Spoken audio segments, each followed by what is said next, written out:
आज हम लोग पढ़ने वाले हैं selection of terms in AP.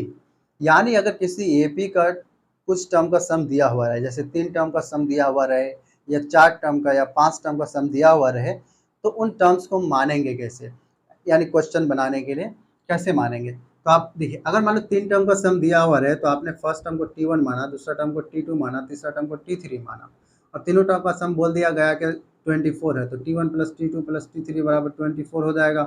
तो यहाँ से ना तो T1 पता चलेगा, नहीं T2 पता चलेगा, नहीं T3 पता चलेगा, कुछ भी पता नहीं चलेगा। तो ऐसे मानने से कोई फ़ायदा नहीं है। यहाँ कुछ पता ही नहीं चल रहा, तो मान करके क्या फ़ायदा। हम कुछ पता करने के लिए मान रहे हैं और वो पता ही नहीं चलेगा, तो क्यों मानेंगे।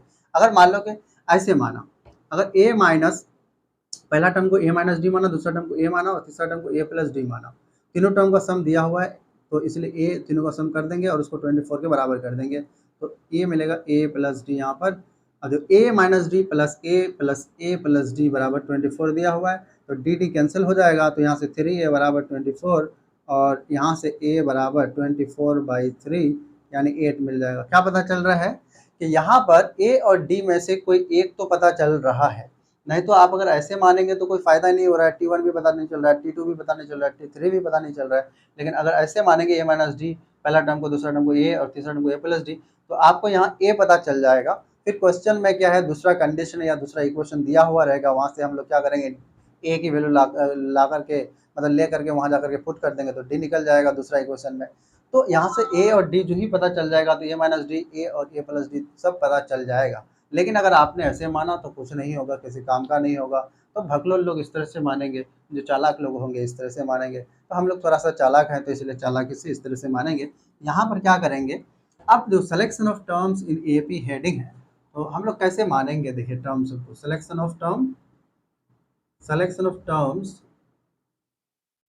In AP, selection of terms in AP, जब सम क्या होगा, सम इज गिवन, सम जब दिया हुआ रहेगा तब क्या करेंगे। देखिए यहाँ पर पहली बात, अगर नंबर ऑफ टर्म क्या हो गया,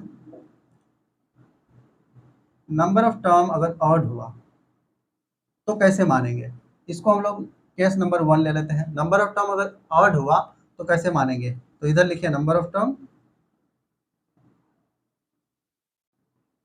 इधर नंबर ऑफ टर्म लिखते हैं और इधर लिखते हैं सिलेक्शन।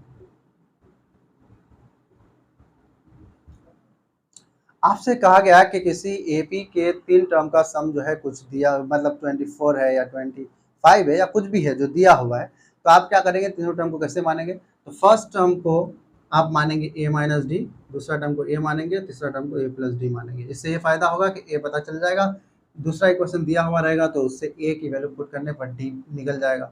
तो अगर आपको 5 टर्म मानना है तो क्या मानेंगे, a plus a minus 2d, A minus D, A plus D और ए प्लस 2d, इस तरह से मानेंगे 5 टर्म। आपको 7 टर्म मानना हो तो ऐसे मानेंगे, ए माइनस 3d, ए माइनस 2d, ए माइनस डी, ए प्लस डी, ए प्लस 2d और उसके बाद लास्ट में ए प्लस 3d, इस तरह से मानेंगे। तो आपको क्या पता चल रहा है, ध्यान से देखिए, आपको पैटर्न समझ में आ गया होगा कि कैसे मानना है। लेकिन ये खास बात क्या है यहाँ पर कि 3, 5, 7 ये ऑड नंबर्स है, लेकिन कभी भी 7 टर्म मानने की जनरली ज़रूरत पड़ती नहीं है, उससे ज़्यादा तो दूर की बात है। तो इसीलिए हम लोग 7 तक याद रखते हैं तो काफ़ी हो जाता है, उसके बाद मानने की ज़रूरत। 9 टर्म मानना होगा तो आप इस पैटर्न को ऑब्जर्व करके 9 टर्म मान सकते हैं, लेकिन जनरली ज़रूरत नहीं पड़ेगी। हम लोग ये करेंगे कि अब नंबर ऑफ टर्म अगर इवन हो गया तब क्या होगा।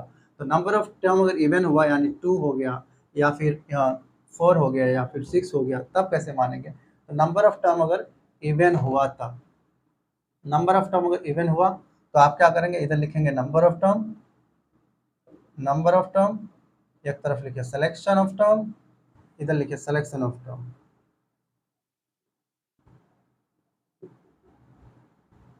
मानना कैसे है, तो देखो अगर आपको 2 टर्म मानना है तो पहला टर्म को a माइनस डी मान लीजिए और इसको दूसरा को a प्लस डी मान लीजिए। 2 टर्म का सम दिया हुआ रहे तो पहला टर्म को a प्लस डी मान लिया, दूसरा टर्म को पहला टर्म को a माइनस डी मान लिया, दूसरा टर्म को a प्लस डी मान लिया। दोनों का सम निकाल लिखेंगे तो कुछ सम दिया हुआ रहेगा, तो a माइनस डी और प्लस a प्लस डी, तो दोनों का सम दिया हुआ है मान लो कि 8। तो अब क्या पता चला, यहाँ से डी कैंसिल हो गया तो 2a बराबर 8 हुआ, तो a बराबर कितना हो जाएगा, 4 हो जाएगा। क्या पता चल रहा है कि सम अगर दिया हुआ रहेगा और इस तरह से हम दो टर्म को मानेंगे तो फायदा ये होगा कि ये पता चल जाएगा। दूसरा कंडीशन दिया हुआ रहेगा इक्वेशन में, मतलब क्वेश्चन में, या दूसरा इक्वेशन दिया हुआ रहेगा, उससे ए की वैल्यू पुट करने पर डी मिल जाएगा, तो ये भी मिल गया, डी भी निकल गया, तो यहाँ से ए माइनस डी और ए प्लस डी यानी फर्स्ट टर्म और सेकंड टर्म दोनों पता हो जाएगा। तो इस तरह से मानना था।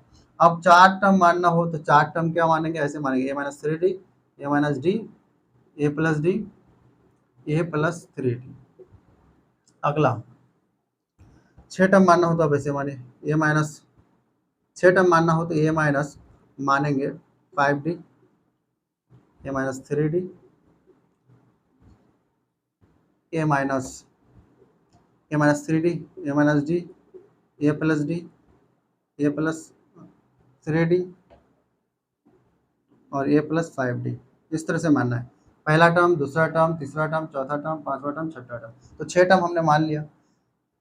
छः से ज़्यादा जनरली ज़रूरत पड़ती नहीं है, तो छः तक मैं बता दिया। तो अभी हम लोग पढ़ रहे the selection of terms in AP. तो अगर किसी मतलब सम दिया हुआ रहे तो हम लोग एपी के कुछ टर्म्स को कैसे मानेंगे, और मानेंगे इसीलिए ताकि कुछ फ़ायदा हो, या तो फर्स्ट टर्म निकल जाए, सेकंड टर्म मिल जाए, या फिर कॉमन डिफरेंस निकल जाए, या कुछ भी निकल जाए। तो हम लोग इस तरह से जब मानेंगे तो फ़ायदा ये होगा कि कुछ ए निकल जाएगा, दूसरा इक्वेशन दिया हुआ रहेगा तो आराम से डी निकल जाएगा, तो हम लोग पूरे एपी को पता कर सकते हैं इस तरह से।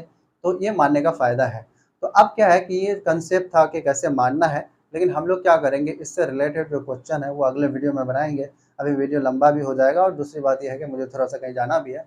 तो आज के लिए इतना ही ठीक है। हम लोग नेक्स्ट डे जो है यहाँ पर इससे related selection of terms in AP पर क्वेश्चन होगा। इतना सुनने के लिए थैंक यू, धन्यवाद।